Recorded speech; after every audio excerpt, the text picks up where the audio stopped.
Gözlerini yum ve sadece dinle.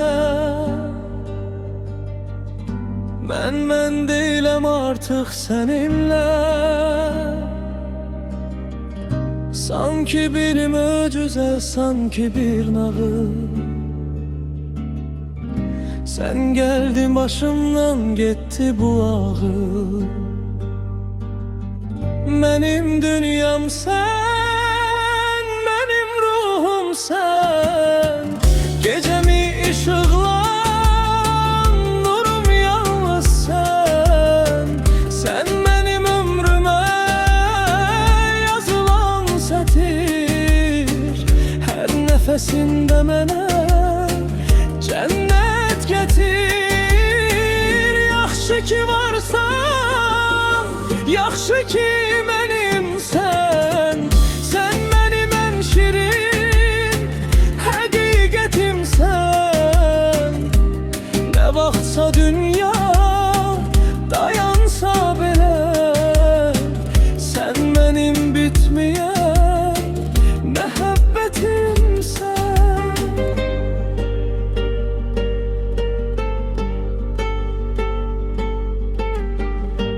Adını her yerde fıçıldar külək. Senin adınla döyünür bu ürək. Mesafeler bize hiç ne eylemez.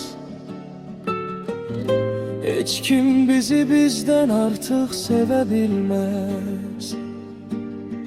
Benim dünyam sen, benim ruhum sen. Gecemi ışıklan, nurum yalnız sen. Sen benim ömrüme yazılan sətir. Her nefesinde mənə cennet getir. Yaxşı ki varsan, yaxşı ki benim sen. Sen benim en şirin həqiqətim sen.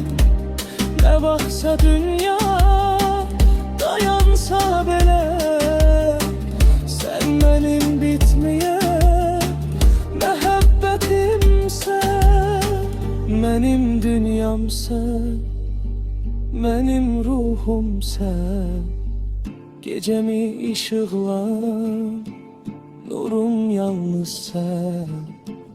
Sen benim ömrüme yazılan sətir. Her nefesinde mənə cennet getir.